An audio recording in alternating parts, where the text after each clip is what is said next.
ఒకరోజు వాల్మీకి మహర్షి నారదునితో ఇలా ప్రశ్నించాడు.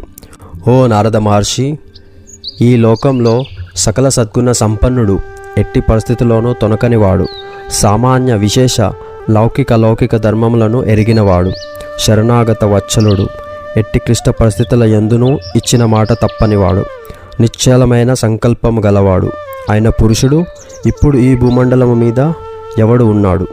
సదాచార సంపన్నుడు, సకల ప్రాణులకు హితమును చేయువాడు, సకల శాస్త్ర కౌశలుడు, సర్వకార్య దురంధుడు, తన దర్శనముచే అందరికీ సంతోషం ఇచ్చివాడు, ధైర్యశాలి, కోపము లేనివాడు, అసూయ లేనివాడు, యుద్ధంలో దేవతలను రాక్షసులను సైతం భయపెట్టువాడు. అలాంటి వాడు ఉంటే అది మీకే తెలుసు, నాకు తెలుసుకోవాలని ఉంది.